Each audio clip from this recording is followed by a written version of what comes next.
So, this actually happened 6 years ago, but I'm finally ready to talk about it on Echoes of Betrayal because the whole thing just came full circle and you guys are going to lose your minds when I tell you how this ended. But first, let me set the scene because the level of betrayal here is just unreal. I was married to Cheryl for 8 years.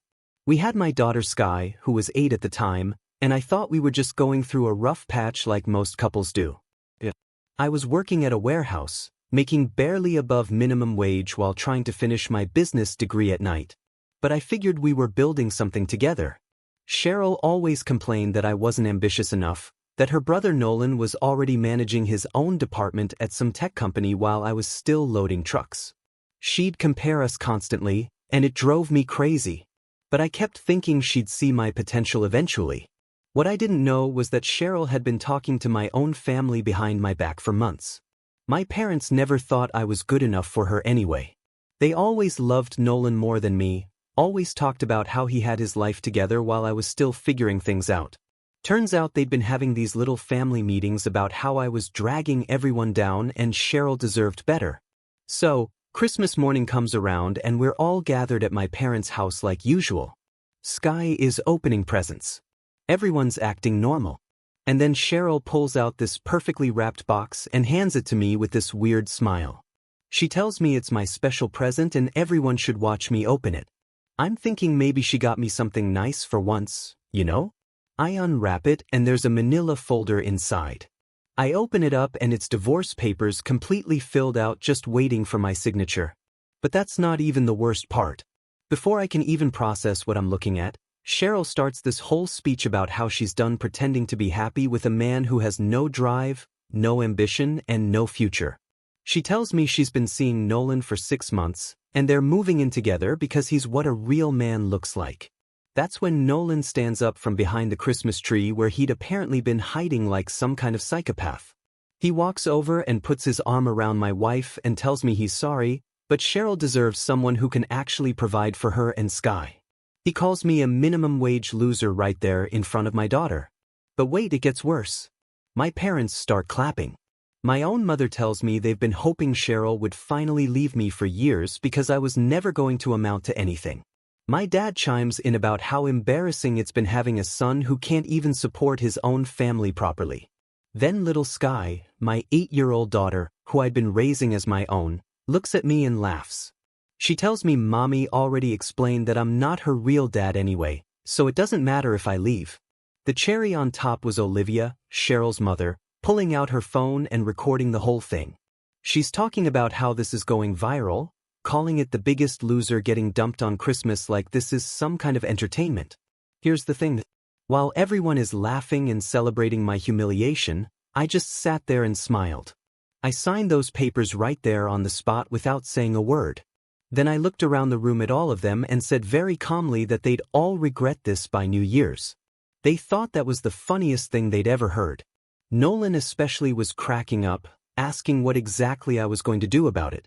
My parents were shaking their heads like I was delusional for thinking I had any power in this situation. The truth is, I'd been preparing for something like this for 2 years. Not the Christmas ambush specifically, but I knew Cheryl was unhappy, and I'd been watching her phone, her behavior, everything. I suspected she was cheating, but I needed to be sure. More importantly, I needed to be ready. See, while everyone thought I was just some loser warehouse worker, I'd been building something much bigger. That business degree wasn't just for show. And my minimum wage job gave me access to information that none of them realized was valuable. I'd been documenting things, making connections, and setting up what you might call insurance policies. But I kept my mouth shut that Christmas morning. I packed my stuff that same day and moved into a studio apartment across town.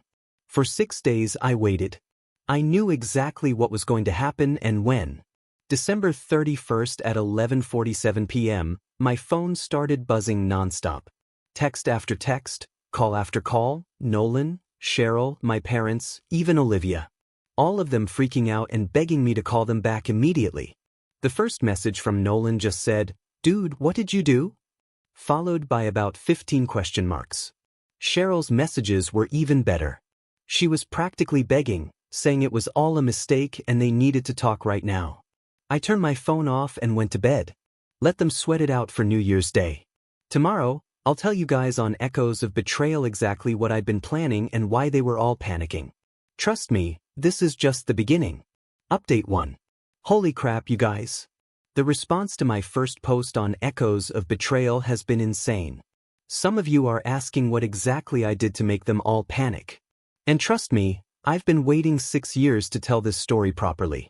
So, let me back up and explain what I'd actually been doing during those 2 years while everyone thought I was just some pathetic warehouse worker with no ambition. First thing you need to understand is why they all treated me like garbage. My parents had Nolan when they were in their early 20s, young and broke. By the time I came along 5 years later, they'd figured their lives out and had expectations. Nolan was always the golden child who met every milestone perfectly. College at 18, good job at 22, promoted to management by 25. I was the accident who struggled in school, took longer to find my direction, and didn't fit their timeline. Cheryl married me because I was safe and available. But she never stopped comparing me to Nolan. Every family gathering, every conversation somehow circled back to how well Nolan was doing and how I needed to step up. She'd make these comments about how embarrassing it was when her friends asked what her husband did for work. The worst part was watching her light up whenever Nolan was around, laughing at his jokes, asking about his projects, treating him like he was this fascinating person while barely acknowledging my existence. But here's what none of them knew. That warehouse job I was supposedly stuck in, it was owned by a logistics company that handled supply chain management for half the businesses in our area, including the tech company where Nolan worked as a department manager, including the medical practice where Cheryl worked as a receptionist, including the small business where my parents had been running their accounting firm for 15 years. While I was loading trucks and taking night classes, I was also paying attention, learning how businesses operated, who their suppliers were, what their contracts looked like, when their payment schedules ran. Most importantly, I was building relationships with people who had access to information. The business degree wasn't just for show either. I'd been taking courses in supply chain management, business law, and financial planning. Not because I loved learning, but because I knew eventually I'd need leverage. 2 years before that Christmas disaster, I'd started noticing Cheryl getting texts at weird hours. She'd smile at her phone during dinner, take calls in the bathroom, suddenly have plans that didn't include me. When I confronted her about it, she told me I was being paranoid and possessive. Said maybe if I paid more attention to improving myself instead of spying on her, she wouldn't need to find conversation elsewhere. That's when I started documenting patterns. Not like some stalker, but like someone who knew he was about to get screwed over and needed to be ready. I started noticing Nolan showing up to family events where Cheryl would be there, but I had to work. Started seeing them in the same social media posts from mutual friends. Started realizing that all those family meetings my parents kept having about my future somehow always included Cheryl but never included me. But the real breakthrough came 8 months before Christmas. I was doing inventory at the warehouse when I noticed something weird about one of our client accounts. The tech company where Nolan worked was ordering way more equipment than they should need for their size, like tens of thousands of dollars worth of electronics and computer parts every quarter. But their employee count hadn't grown. So I started digging. Turns out Nolan had been inflating purchase orders and routing extra inventory to a storage unit he'd rented under a fake business name. He was planning to resell everything once he had enough stockpiled. The perfect crime, except he was using company purchasing systems that left digital trails everywhere. The genius part of his plan was how he'd set it up. He'd been gradually increasing order quantities over months, nothing dramatic enough to trigger automatic reviews, a few extra laptops here, some additional networking equipment there, always within the range of normal business growth. He'd even created fake project justifications in the system, complete with made-up client requirements and projected expansion plans. But here's where Nolan's arrogance worked against him. He couldn't resist bragging about his business expertise during family dinners. He'd talk about inventory management strategies, discuss supply chain optimization, explain how smart purchasing could make or break a company's profits. Everyone would nod along like he was some kind of genius while I sat there realizing he was basically confessing to fraud. The storage unit was registered under ProTech Solutions, a fake business name he'd created using Cheryl as his business partner. I found the registration documents when I was helping my parents organize their tax files. They'd mentioned doing some consulting work for Cheryl and needed the paperwork. Seeing her name on those incorporation documents was like getting punched in the gut, but it also gave me the missing piece I needed. I spent months documenting everything. Screenshots, order confirmations, delivery schedules, storage unit rental agreements. I even found the fake business registration he'd filed using Cheryl's maiden name as a partner. They were planning to launch their little side business once they had enough startup inventory stolen from his employer. The deeper I dug, the more elaborate their scheme became. Cheryl had been using her position at the medical practice to network with potential clients for their future business. She'd been collecting contact information from pharmaceutical companies and medical device suppliers who came through the office, building what she thought was going to be their customer base. She'd even started taking online courses in business administration, supposedly to support our household, but really to prepare for her new life with Nolan. My parents weren't just innocent bystanders either. They'd been helping Nolan structure his fake business to minimize tax liability once he started selling the stolen inventory. They'd set up accounting systems, advised him on business licensing requirements, even helped him apply for a business credit line using fabricated revenue projections, all while treating me like I was too incompetent to understand basic financial planning. The whole family had basically been planning my replacement for months. Every conversation about my future, every piece of advice about getting my life together, every suggestion that I wasn't living up to my potential, it was all designed to make me feel like the problem while they worked together to cut me out entirely. But I didn't turn them in. Not yet. I needed them to commit fully first. Instead, I spent those months setting up my own contingencies.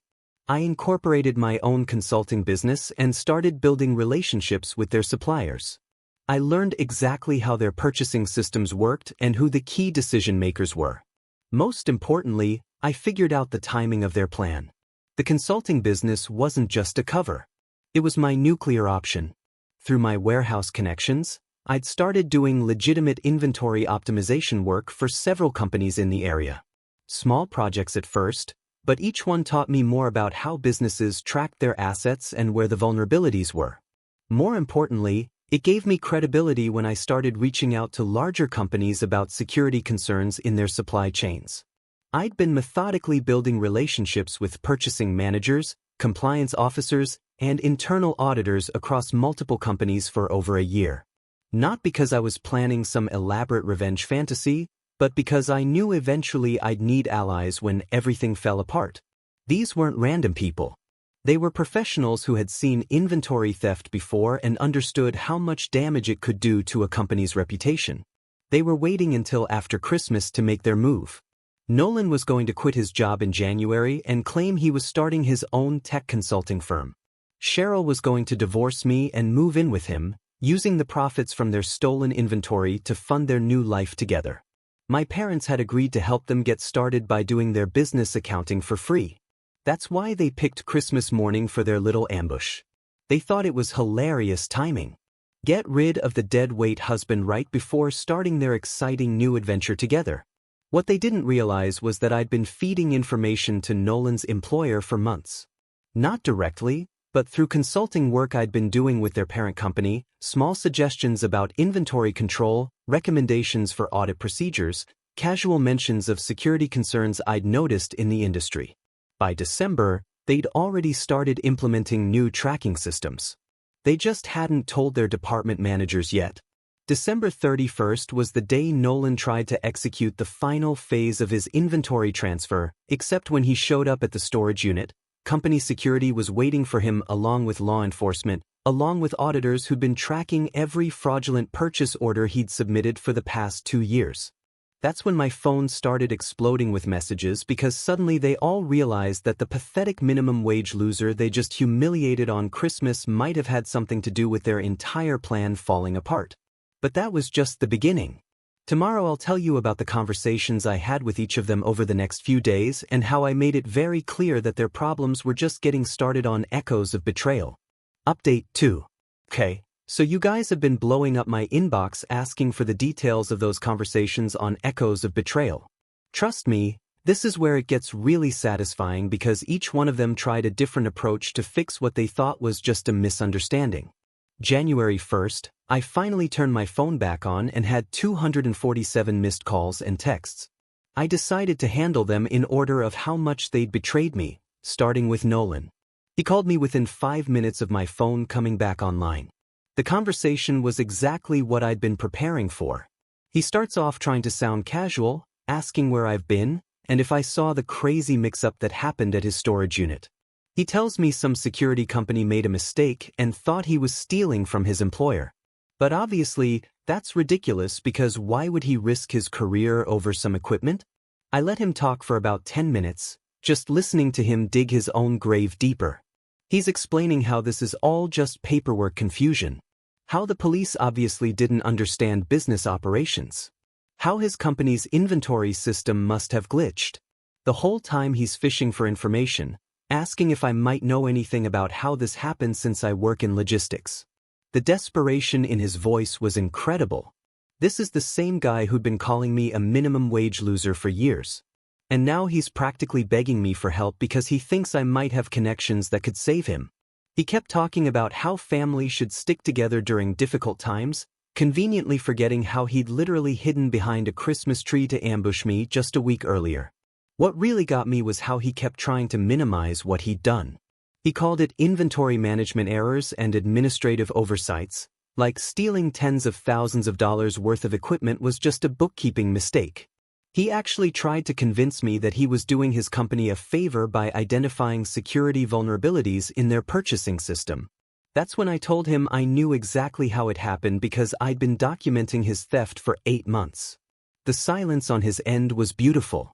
Then he tried to get aggressive, asking what kind of sick game I was playing and demanding to know what I thought I was doing to his life.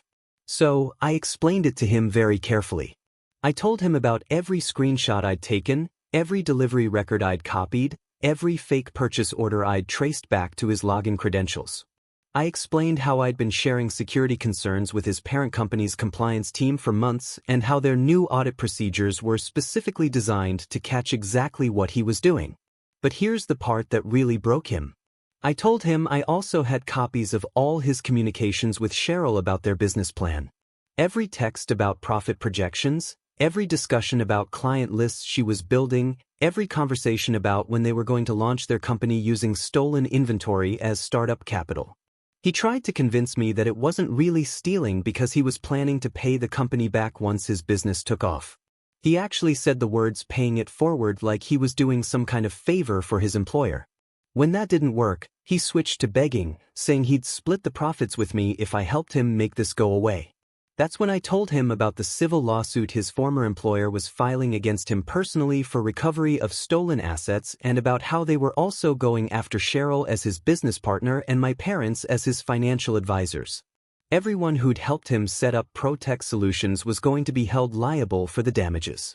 But the real kicker was when I explained that I'd been building my own consulting business for 2 years specifically to compete with whatever he was planning to launch. Every client contact Cheryl had been collecting through her job, I'd already reached out to them through professional channels and warned them about unethical vendors who might approach them with suspiciously cheap equipment. The medical practice where Cheryl worked was getting very interested in my suggestions about reviewing their vendor security protocols, especially after I mentioned concerns about employees who might be sharing confidential client information with outside parties.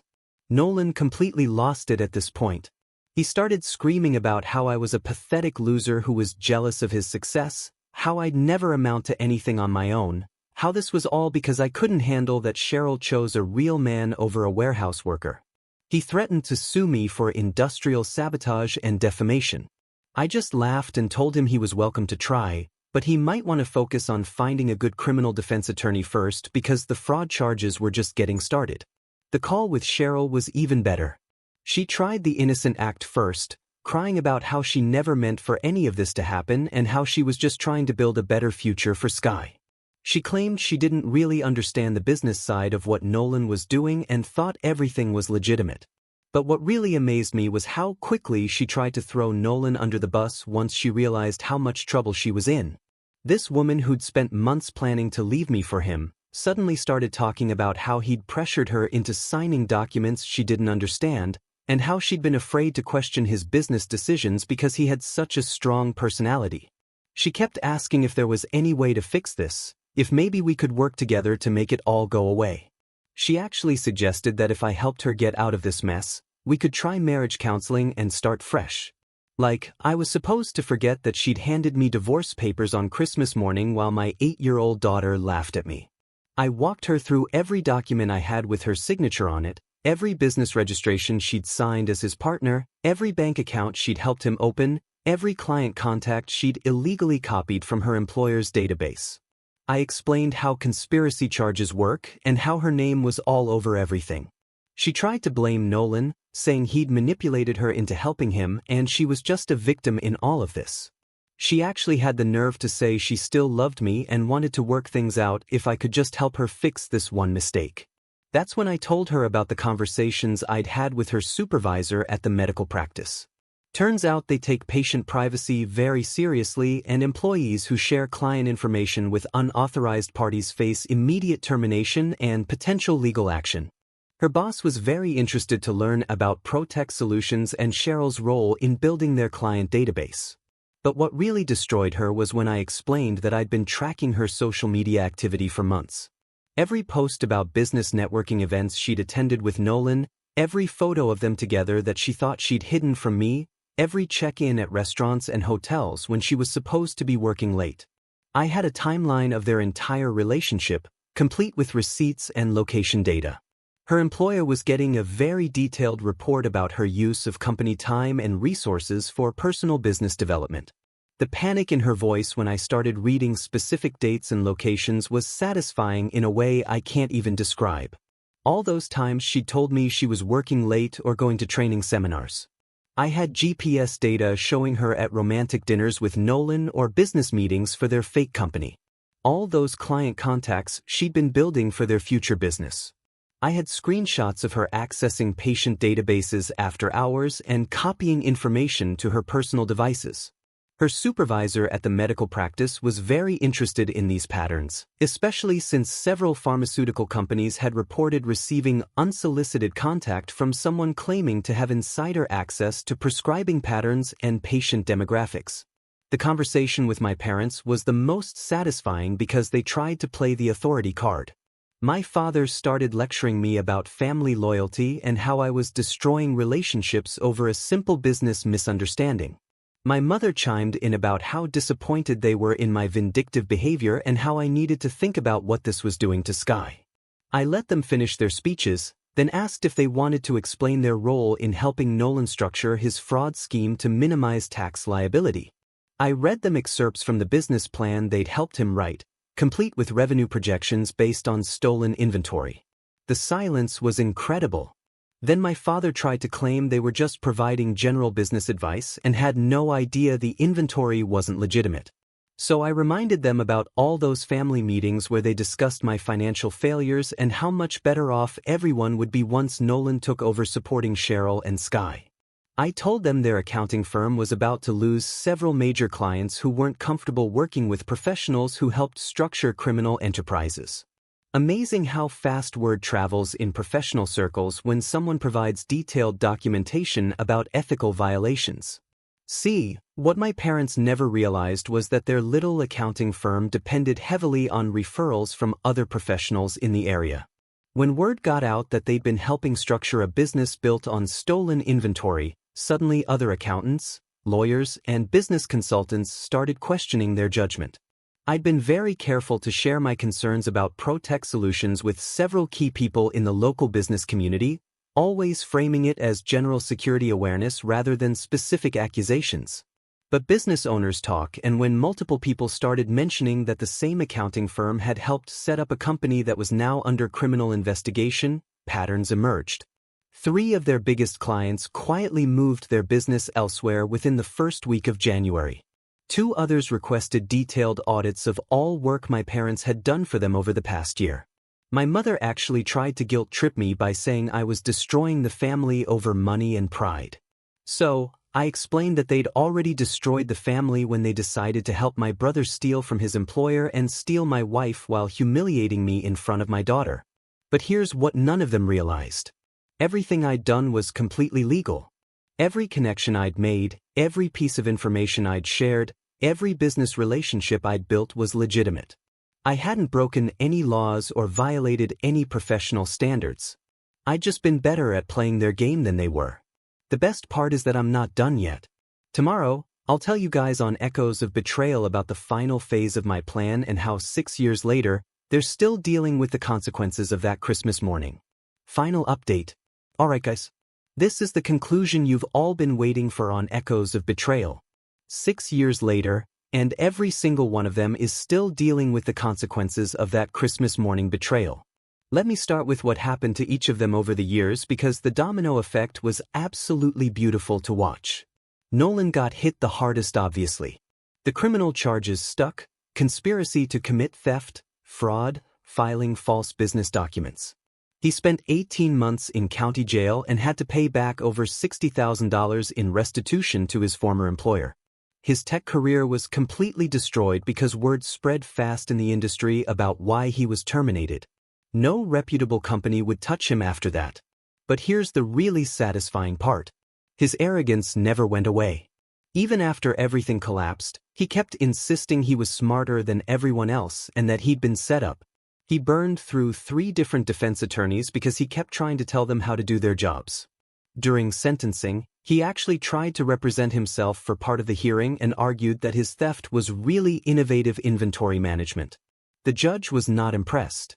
These days, he's working at a call center doing tech support for about $12 an hour. His supervisor is a 24-year-old kid with a community college degree who treats him like the failure he is. Every few months, he applies for management positions at various companies. But my consulting business has grown enough that I hear about most of the opportunities in the area. Amazing how a quick conversation about due diligence and background checking can help employers make informed decisions. Cheryl lost her job at the medical practice within 2 weeks of everything coming out. Turns out medical facilities take privacy violations extremely seriously, especially when there's evidence of systematic data theft for personal profit. She tried to fight the termination, but when they showed her the documentation of her after-hours database access and the client contacts she'd copied, her union rep basically told her to accept the severance package and disappear quietly.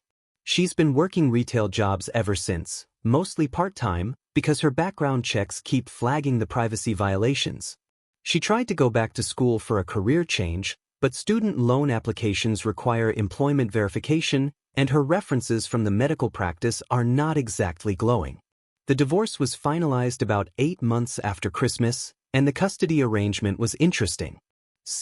During all the legal proceedings, it came out that Sky wasn't actually my biological daughter. Something Cheryl had hidden from me for years. But here's the thing that nobody expected. I fought for joint custody anyway. Not because I wanted to hurt Cheryl, but because Sky was an innocent kid who'd been manipulated by adults into laughing at me during the worst moment of my life. She deserved better than being raised by people who taught her that betrayal and cruelty were acceptable family values. The conversations I had with Sky over the years were some of the most important of my life. I never badmouthed her mother or tried to turn her against Nolan, but I did teach her about integrity, loyalty, and how real families treat each other. When she turned 13, she asked if she could spend more time at my house because she was tired of listening to her mother and uncle blame everyone else for their problems. These days, Sky calls me dad and barely speaks to Nolan. She's an honor student who understands the difference between people who build things and people who tear them down. My parents lost their accounting firm within 2 years. The combination of criminal association and professional negligence claims destroyed their reputation in the business community. They had to sell their house and move into a retirement community because they couldn't afford to maintain their lifestyle after losing most of their clients. My father still calls me occasionally, usually when they're having financial problems, asking if I can help them out or put in a good word with potential clients. The conversations are always the same. He starts by acting like nothing happened, then gradually works up to asking for favors, then gets angry when I remind him that he chose Nolan over me a long time ago. My mother tried a different approach last year. She actually came to my office and apologized for everything that happened, crying about how she'd made a terrible mistake and how families should forgive each other. But then she started talking about how hard things have been for them financially, how much it would mean if I could refer some business their way. I told her the same thing I've told all of them. I forgave them years ago, but forgiveness doesn't mean I'm going to help rebuild what they destroyed. They made their choice that Christmas morning, and they're living with the consequences. As for me, that consulting business I built turned into something bigger than I ever imagined. The relationships I'd been developing for years paid off in ways that even surprised me. Companies started reaching out specifically because they'd heard I could identify security vulnerabilities and prevent exactly the kind of fraud that Nolan had attempted. Within 3 years, I was running a legitimate business with 12 employees and clients across 3 states. We specialize in supply chain security and business process optimization. I've testified as an expert witness in several fraud cases, helped companies recover millions in stolen assets, and built a reputation as someone who understands how these schemes actually work. The warehouse job taught me more about business operations than any degree ever could. And the degree gave me the credibility to turn that knowledge into a career. I make more money now than Nolan ever did. And I built it all legitimately. But here's why I'm finally telling this story on Echoes of Betrayal. 2 weeks ago, Cheryl showed up at my office. Not to apologize or ask for help, but to demand that I stop what she called my campaign of harassment against her family. Apparently, Nolan had been telling people for years that I was somehow sabotaging his job applications and ruining his chances at rebuilding his career. Cheryl accused me of using my business connections to blacklist him from employment opportunities and systematically destroying their ability to move on with their lives. The conversation was incredible. She stood in my office 6 years after handing me divorce papers on Christmas morning and lectured me about forgiveness and letting go of grudges. She told me that my success had obviously gone to my head and that I was becoming the kind of vindictive person who ruins lives over personal disputes. I let her finish her whole speech, then pulled out a folder from my desk. Inside were copies of every job application Nolan had submitted over the past 3 years, along with the background check reports that employers had generated when they researched his criminal history. I didn't need to sabotage anything. His conviction for fraud and theft did all the work for me. But what really set her off was when I showed her the financial analysis I'd done of their situation using public records and professional databases. I'd been tracking their credit scores, employment history, housing situation, and legal judgments for years. Not to interfere, but to understand the full impact of my revenge plan. The numbers were beautiful. They were both living paycheck to paycheck, had terrible credit, no savings, and no prospects for improvement. My parents were in the same boat, surviving on Social Security and whatever odd jobs they could find. Every single person who had humiliated me that Christmas morning was now worse off than I'd been at my lowest point. They were all working jobs they hated, struggling to pay bills, and dealing with the social consequences of their choices. Cheryl demanded to know why I was tracking their information, and I explained it very simply. I wanted to make sure my revenge was working.